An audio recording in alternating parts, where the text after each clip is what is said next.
They actually released this bonus clip on Twitter last night, poking fun at DHS Secretary Kristi Noem's past puppy killing scandal.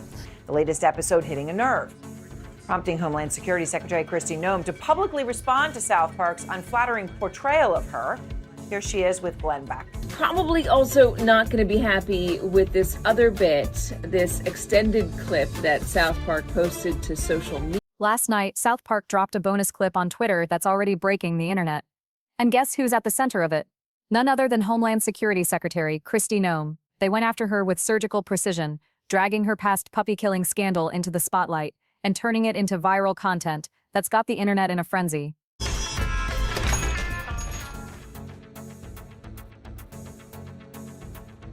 Reference to something that Noem admitted in a book that she wrote in her memoir, talking about how she had to shoot and kill her puppy named Cricket because she says it was untrainable. So South Park took on that. You know it's bad when even top officials feel compelled to respond, and Kristi Noem didn't hold back. Here's what happened.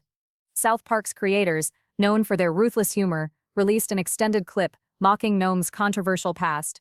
Yes, the incident where she admitted to shooting her puppy named Cricket because she couldn't train it. And instead of brushing it off, she fired back, calling it lazy and petty. But all that did was give South Park more ammunition.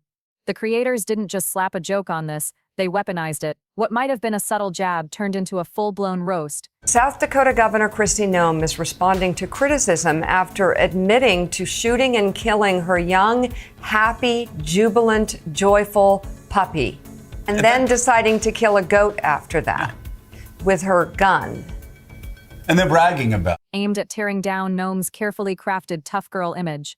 Instead of engaging with her political record or her leadership role, they chose to spotlight the scandal, highlighting how absurd and embarrassing it really was. The result, a public dismantling of her persona, framed in the kind of humor that's raw, unfiltered, and impossible to ignore. The reaction from Noem's team was swift, but let's be honest, predictable. Rather than dismissing it with grace, Noem lashed out, accusing South Park of unfairly targeting women's appearances. South Park is known for its edgy humor, and in its latest episode, they've targeted a satirical eye on Homeland Security Secretary Kristi Noem. That's when the internet collectively facepalmed. Because South Park's humor isn't about gender politics, it's about taking down anyone in power, no matter who they are, equal opportunity ridicule, if you will. The clip itself shows how savage the humor gets. Noem's animated face melts off in a grotesque parody of cosmetic obsession. It's so lazy to just constantly make fun of women for how they look. If they wanted to criticize my job, go ahead and do that, but clearly they can't. They just pick something petty like that. A jab at vanity culture that struck a nerve. And what's hilarious is that she chose to respond to this trivial jab rather than the deeper issues raised by the satire. The message was clear. This was the one thing she couldn't handle.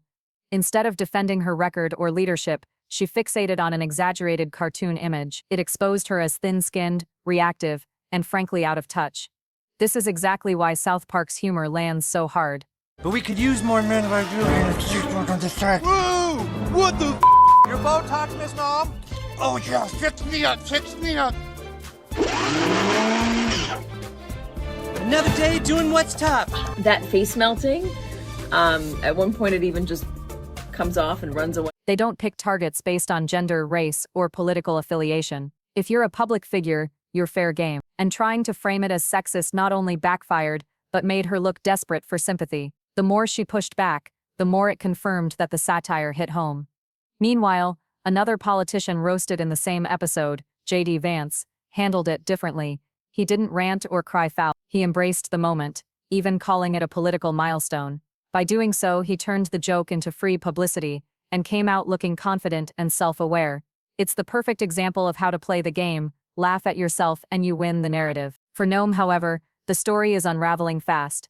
Instead of rising above it, she doubled down, giving South Park everything it needed to amplify the roast. Now the memes are rolling in, and she's become the butt of jokes across social platforms. The irony is brutal. What was meant to protect her image only made it worse. And here's the kicker. This isn't just entertainment. It's a lesson in media manipulation, celebrity fragility, and how humor shapes public perception. In a world where social media reactions can make or break reputations overnight, South Park knows how to pull the trigger and make sure the blast echoes far beyond the TV screen. So whether you love them or hate them, South Park's creators are experts at using humor as a weapon. They don't aim for subtlety, they aim for impact. And Kristi Noem's meltdown is proof that in today's culture wars, the easiest way to fuel outrage is to respond instead of laugh it off. What do you think about Noem's reaction? Was she right to push back, or did she hand South Park the win on a silver platter? Drop your thoughts in the comments below and let's talk about it. Now here's where it gets even crazy. The whole controversy isn't some random jab. It's built on something Kristi Noem herself confessed in her memoir. She openly admitted that she had to shoot and kill her puppy, Cricket, because it was untrainable. She thought that sharing such a personal story would make her look strong, resilient, a leader willing to take hard decisions. But South Park saw it differently. They took that admission and turned it into prime satire, dragging it into the spotlight for everyone to dissect. And judging by the backlash, it hit harder than anyone could have imagined. And this isn't an isolated moment. This is exactly why South Park manages to hit harder than any news outlet, debate show, or op-ed piece ever could. Politicians crave control, respect, and a fear-driven image. They want their power to be admired and their flaws to be hidden. But South Park tears that illusion apart. It doesn't argue with them. It doesn't politely question them. There's a reference to something that Noem admitted in a book that she wrote in her memoir, talking about how she had to shoot and kill her puppy named Cricket because she says it was untrainable. So South Park took on that as well. We will see if they go after anybody else. It strips them bare, making them look ridiculous and vulnerable in front of millions. That's why Noem's reaction wasn't surprising. It's textbook. When the tough girl act is punctured by laughter, the mask crumbles, and that's exactly what happened here. Instead of ignoring it, instead of brushing it off with humor or sarcasm, Noem spiraled. Every time she lashed out, South Park's popularity skyrocketed. The more outrage she showed, the more people tuned in to watch. It's the cruel math of viral culture. The bigger the meltdown, the bigger the audience. And this wasn't just hearsay. The numbers don't lie. The premiere episode that featured Noem's takedown shattered records. South Park has been getting record ratings. They got 6 million cross-platform viewers for the premiere episode. It's the highest share, in fact, in 25 years. Over 6 million viewers streamed it across multiple platforms, the highest viewership the show has seen in 25 years. Comedy Central confirmed it was their biggest audience since 2018, and it set a new benchmark in series history. So while Noem was losing composure, Trey Parker and Matt Stone were celebrating a renaissance. This isn't just entertainment, it's strategic genius. Every interview Noem gave defending herself only added fuel to the fire. Every angry statement made headlines. Every defensive quote pulled audiences in, creating a feedback loop that amplified the satire even further. In the end, she didn't weaken South Park's message. She strengthened. The backlash became free advertising. What's even more fascinating is how this plays into the larger media landscape. After securing a major deal with Paramount and Skydance, South Park is untouchable. Even a $16 million settlement tied to FCC investigations didn't stop them. The new CEO, David Ellison, openly defended the show, saying it roasts everyone, and controversy only boosts its profits. This show's success isn't an accident, it's a business model. But here's the real twist. Initially, Noem and her department embraced the humor. Homeland Security even used South Park memes as part of recruitment campaigns, hoping edgy humor would attract younger recruits. They thought hitching their wagon to the show's irreverence would make them seem relatable, cool, and approachable. Then the joke flipped. Instead of using the satire to promote their image, South Park tore it apart. The very platform they tried to leverage became the tool that destroyed their credibility. Rather than boosting recruitment, it became a running gag that exposed their leadership's fragility. It's the kind of irony you couldn't script better if you tried. But beyond the humor and irony, this is a sobering look at how satire operates. Noem thought sharing a harsh personal decision would resonate with voters. She assumed honesty and resilience would win her support. Instead, it made her look callous, erratic, and out of touch. South Park didn't need to create controversy. It simply amplified what was already there. That's the power of satire. It doesn't need to fabricate scandal. It just holds up a mirror, and if what's reflected is embarrassing enough, that's all the ammunition it needs. Once you're laughed at, your power dissipates. No amount of spin can recover what's lost when the public starts seeing you as a joke. And the sad truth, the more outraged you get, the more the satire sticks. Noem's angry reaction didn't weaken the joke, it confirmed the point. By fighting back, she essentially handed South Park the victory they wanted. They didn't have to dig for dirt, she handed it to them. So here's the real question. If one bonus clip was enough to collapse Noem's tough image, what's going to happen the next time South Park targets someone else? Who's going to be the next political figure caught in the crosshairs? Let me know what you think in the comments below, because one thing's for sure, this isn't the end, it's just the beginning.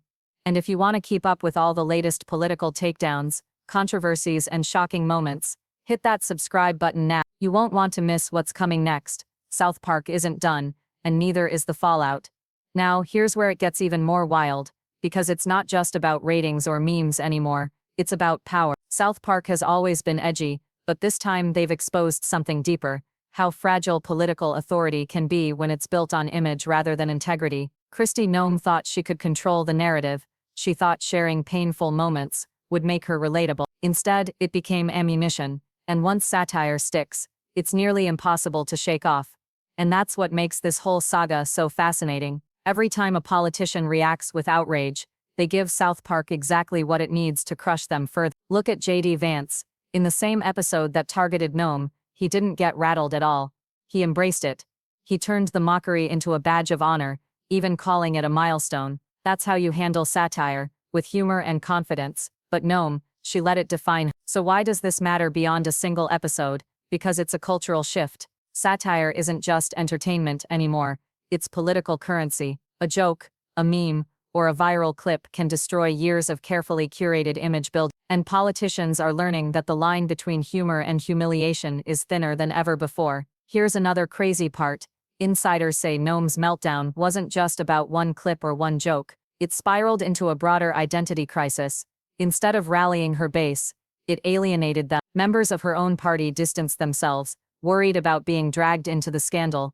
Her communication team reportedly scrambled to control the damage, hiring crisis consultants, managing social media accounts, and even pulling staff who were seen as too close to the controversy. Meanwhile, South Park's creators, Trey Parker and Matt Stone, doubled down. They know that controversy sells. That's why their humor is equal opportunity. They don't pick sides. They don't care if you're liberal, conservative, male, female, or somewhere in between. They roast whoever gives them material, and now, the whole world is watching. Let's break down the real fallout. According to entertainment analysts, after the backlash, Noem's approval ratings plummeted. Social media engagement around her policies shifted from governance to personal attack. Opponents weaponized the clip in campaigns, calling her unstable and incapable of leadership. Even fundraising groups reportedly paused contributions, waiting to see how deep the damage would go.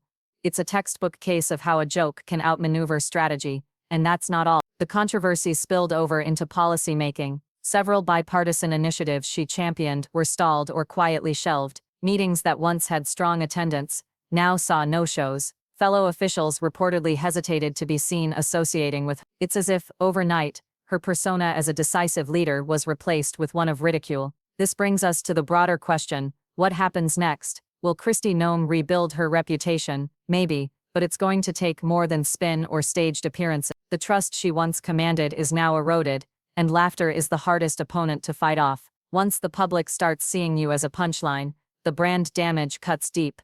And make no mistake, this is exactly what South Park was aiming for: not to argue policy, not to question decisions in a news format. Instead, they aimed for the heart of power, perception. They knew politicians fear losing control over how they're seen. That's why this episode wasn't just about poking fun. It was an expertly timed strike that exploited vanity, insecurity, and media manipulation. Now imagine this happening again. Another politician, another scandal, another clip. Satire's reach grows every time someone reacts defensively. If Noem's meltdown taught us anything, it's that humor will always win where fear and pride fail. So what's next for South Park? Expect more takedowns. Expect more viral clips. Expect politicians to either laugh along or crumble under the pressure. What do you think will happen next? Who's going to be the next political figure South Park destroys with a single clip? Drop your thoughts in the comments. I want to know which scandal you think they'll target next. And if you want to stay on top of every outrageous moment, every viral disaster, and every political roast that takes the internet by storm, hit that subscribe button right now. Don't miss out, because trust me, this is only the beginning. South Park's satire machine isn't stopping, and neither is the fallout. Stay tuned. The next target could be just around the corner.